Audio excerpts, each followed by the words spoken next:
posting isn't private. Beware what you share.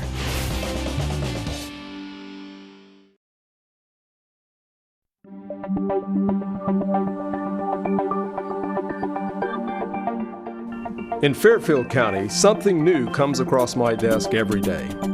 Crimes are committed, cases are solved, and a community is made safe by the hardworking employees of the Fairfield County Sheriff's Office.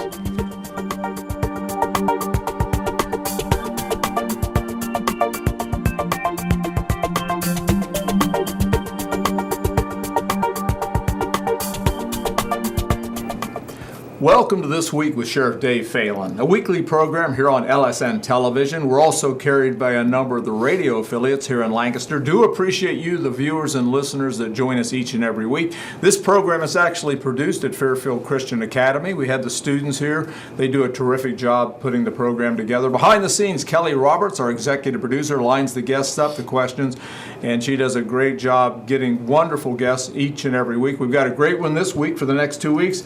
Pastor Tom Underwood, the jail chaplain with the Fairfield County Sheriff's Office. Good to see you, Tom. Thank you, Sheriff. Lots going on. Yes, there is. Yes. So for our viewers and listeners that may have not met you before, you've been on a number of times, but just kind of tell a little bit about your background and the church you represent, but also about what your responsibilities are as the jail chaplain. Okay. I'm pastor of Cornerstone Church here in Lancaster, and we are a small church, thriving and growing, and we have a recovery ministry on Monday nights that we reach out to folks who are dealing with hurts, habits, and hang-ups in their lives, and that's going very well.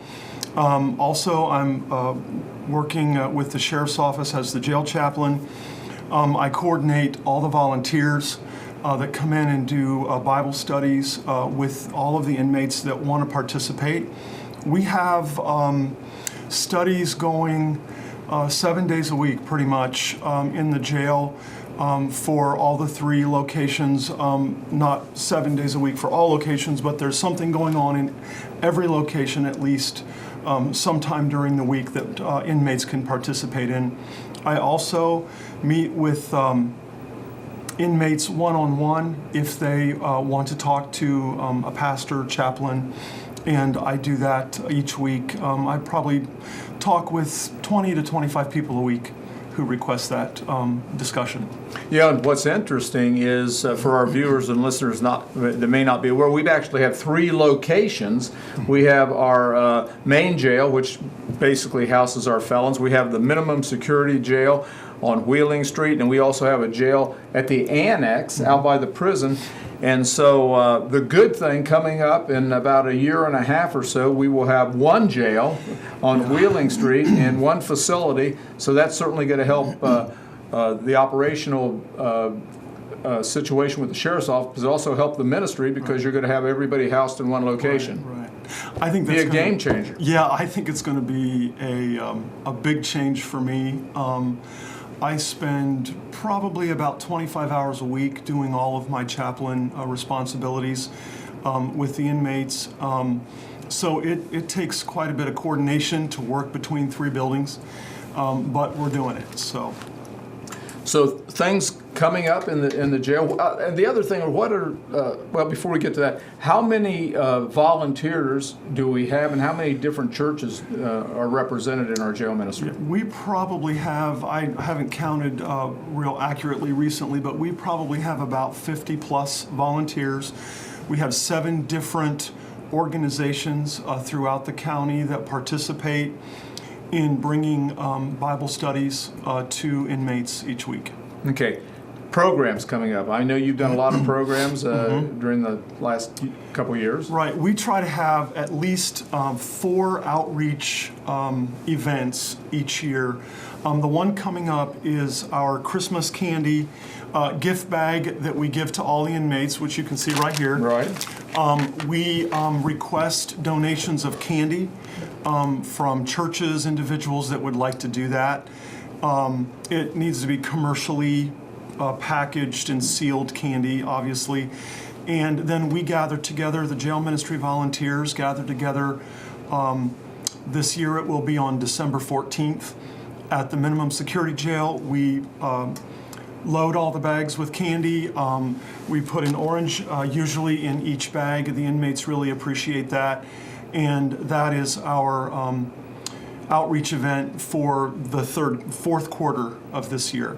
Each quarter, we try to do a big event where we're distributing something like a bag of information or candy in this case. We distribute ice cream sandwiches in June, and we distributed a slice of pizza to each inmate in September. And that's all based around a theme and a video program that we put together for the inmates to watch. You know, you've been the jail chaplain now for a few years, and before that you did a lot of work in the jail. Is there some common themes that you hear from our prisoners, our inmates? Well, there's a lot of drug addiction, of course, which we've seen. I would say the drug addiction issue has been amazing from an overwhelming perspective.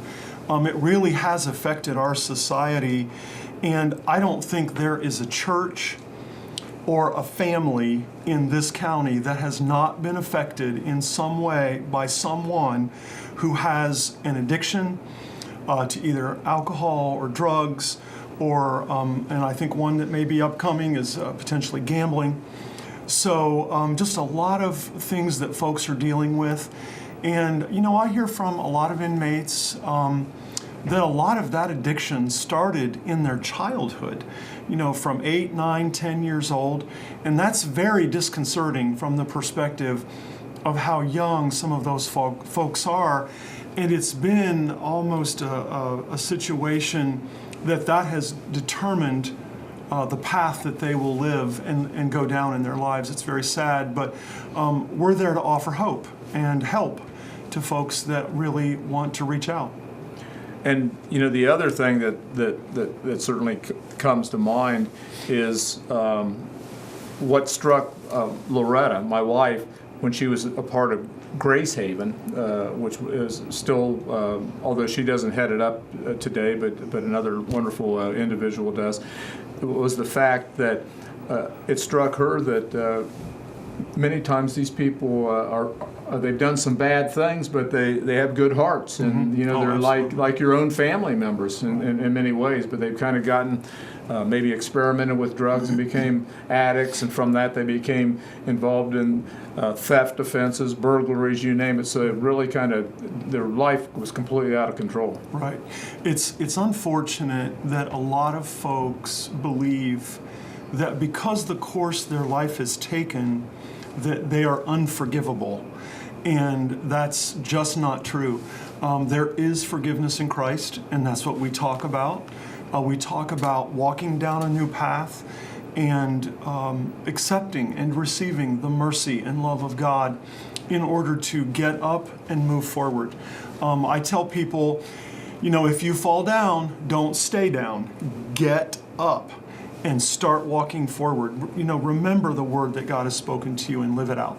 And you told me a story not too long ago when you were at the main jail, and because of the situation there, you can't meet individually with prisoners. They're housed in a common area. But you were actually playing your guitar, and before you know it, some of the hardest prisoners we've got there were joining in and singing. You know, on a regular basis, most of the inmates in the jail will sing with me. I play guitar and sing, and I take the guitar every week.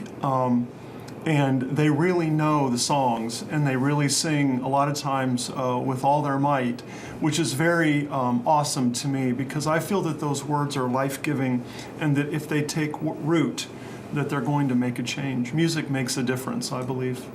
So some of the things in the future, as you look forward toward the future in the jail ministry, what are some things you'd like to see, especially with our new facility? For the first time, we will have some nice classroom areas where prisoners will be able to go, give them some ideas on what they want to do once they get out, and those kind of things. I think one of the biggest things I'm looking forward to is the issue that you said we have at the maximum security jail, and that is I cannot do one-on-one discussions with inmates, and those folks need someone to talk to.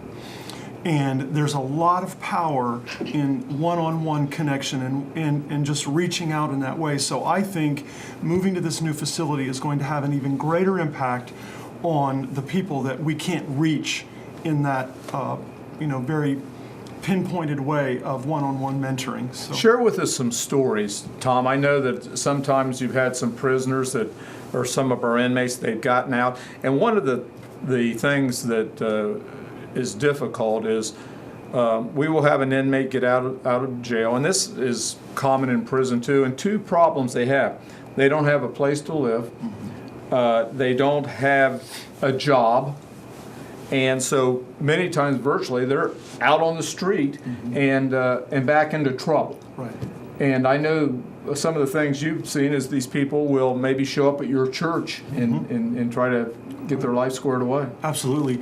Well, one of the things that we try to do is connect the folks with a church that fits the kind of worship style that they like. I know dozens of churches in Fairfield County, and I will try to match people up to where they live and to the worship style that they like. We'll try to get people connected with social services. I have social services contacts that I can get folks connected with.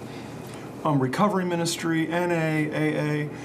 We just try to outfit folks with the tools that they need to be able to move forward with their faith to have a successful life. Right. And we also might mention, before we go off the air here, is the fact that this is all voluntary. Yes. The jail ministry is open to all, but certainly people can certainly decline to be a part of that. Right. They do not have to attend. No one is compelled to come. Right. And even if someone requests a one-on-one visit, and later when I actually get there, if they decide they don't want to do it, no pressure. It's all up to them. Right.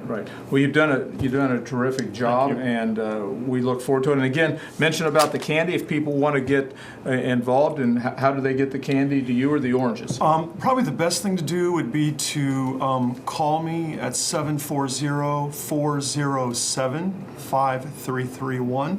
That's my cell phone, and I'll take those calls. 740-407-5331.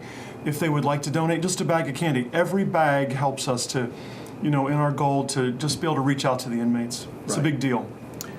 Appreciate you being here, Tom Underwood, our jail chaplain. We're going to have you back next week and talk about maybe some stories about some things you've seen and some things that's given you some hope. And I know it sometimes is a hard ministry because you're dealing with people that are on drugs and a lot of problems in their life beside that. Yes. Well, the clock on the wall says we're just about out of time. Do appreciate Pastor Underwood being with us here this week, and certainly you, the viewers and listeners. And I would be remiss if, again, I didn't thank the students here at the Fairfield Christian Academy to put this program together, our executive producer, Kelly Roberts, and we look forward to being with you each and every week. As the sheriff, it's certainly a humbling, and it's been a wonderful experience for me, and I appreciate all the support that the sheriff's offices have gotten from the citizens throughout this county. Until next week, same time, same place. If you're driving, buckle up. God bless, and we'll see you right here next week.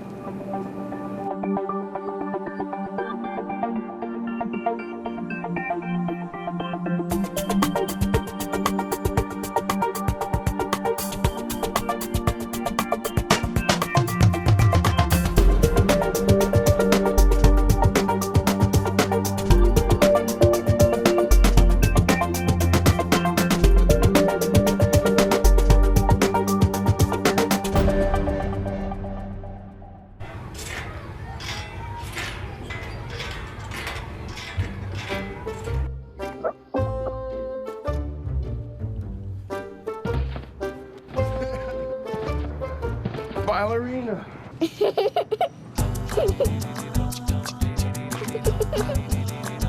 Sometimes all it takes to be a dad is remembering how to be a kid again. Take time to be a dad today.